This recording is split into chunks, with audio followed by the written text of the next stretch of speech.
Hey there, people of the interwebs. It's me, Brandon Noel, your favorite cartoonist. September 20th and 21st, I will be at LA Horror Con at the LA Convention Center. As some of you may have noticed, I've been posting quite a bit of horror sketches and sketch cards and horror videos. All those will be for sale at the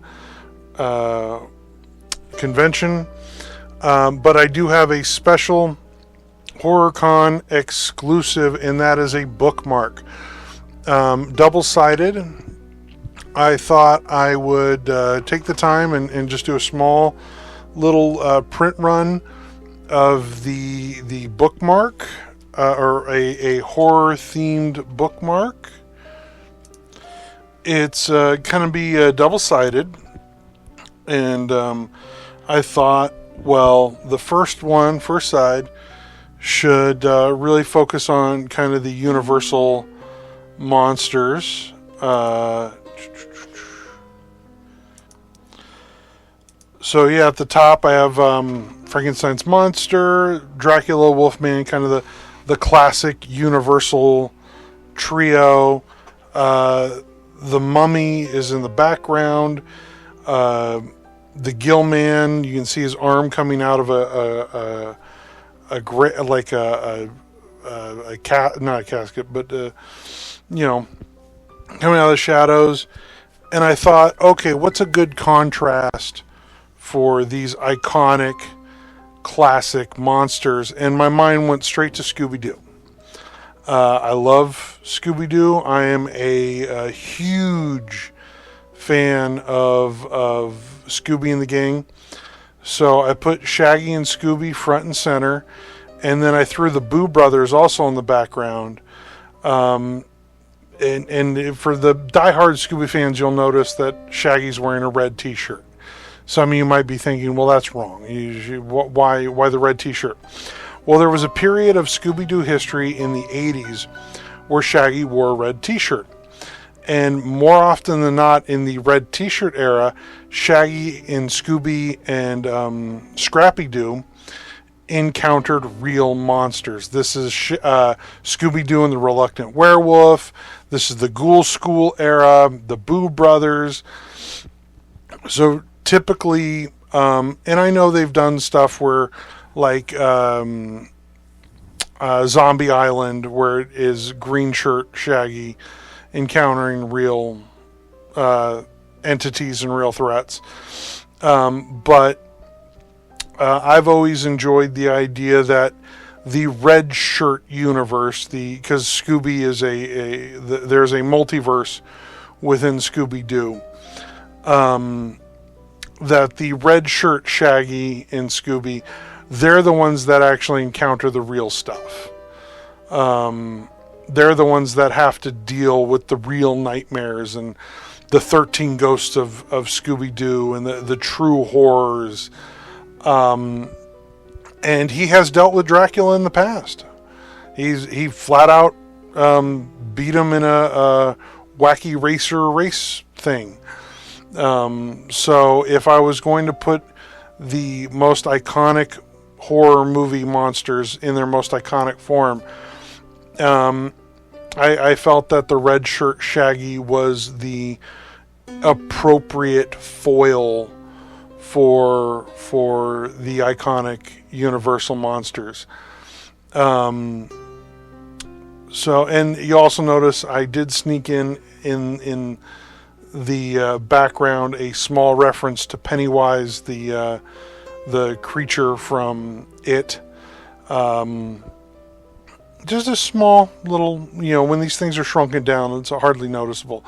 But I feel out of all the modern horror monster entities, Pennywise is probably the only thing on the same playing field as Dracula. You can be like, well, there's power dynamic there, but because it is technically an old one from the Cthulhu, kind of a Cthulhu mythos-y old one. Personification, fear god, fear creature from the outside.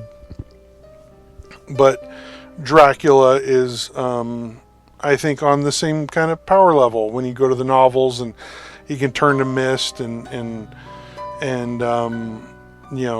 conjure all kinds of creatures and command, his command of supernatural forces. I would put them on the same playing field. So that's what I don't think there's very many modern horror entities even closely to that power level. And so that's kind of why I snuck them into the background. But again, Shaggy right there up front. So yeah, I tend to enjoy my horror with a little bit of a sense of humor. I'm not a horror purist in the idea that's got to, I'm there for this. No, I think Abbott and Costello Meet Frankenstein is probably the best horror film ever made. I enjoy those kind of comedical foils. On that note, when it came to the other side of the bookmark, I was thinking of,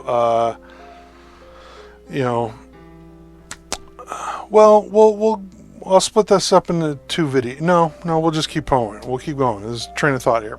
But when it comes to the other side of the bookmark, the other side, I was thinking Ernest Scared Stupid is my absolute go-to horror film. I watch it every Halloween, and I think he's one of the greatest horror antagonists or protagonists of all time. And I wish the Ernest films had kept going with the idea of like, oh, we're going to keep putting him up against more and more supernatural threats. And that's kind of the idea I was playing with this side of the bookmark, where, yeah, you have Ernest in this, Ernest right up in front. And then behind him, whereas the other side was Dracula, Wolfman, and Frankenstein's monster, I went with, on this side, Chucky, the vampire, the girlfriend vampire from Fright Night, and then Candyman. And then right over his shoulder is a gremlin from the Gremlins. I snuck one of the monsters from Real Monsters in the background. And if the first side was all about the golden age of horror, the classic 1930s kind of 1930s to 50s monsters, this one I was playing with more of the 80s mayhem, 80s and 90s kind of iconic monsters. And the idea of like, well, what would Ernest have done against some of these, because Ernest is winning. Ernest is coming out on top. Don't know how, but somehow he's going to redneck his way through the greatest horrors of the 80s and 90s. So we have also on similar playing fields, you have one of the Martians from Mars Attacks, and then you have a xenomorph from the Alien franchise. Again, I just found it hilarious, the idea of what would Ernest do going up against some of these very deadly threats. And then down at the bottom, we have, the puppet from the Goosebumps, the head of Pinhead, as if Ernest had already vanquished Pinhead somehow, Jason's mask, and the Necronomicon from Evil Dead. Just all kind of at the bottom of the bookmark, just like, yeah, Ernest is already kind of taking care of these things. And a zombie hand coming up from the ground. So yeah, just the idea of I had LA Horror Con coming up, and I thought, well, what can I do for diehard horror fans?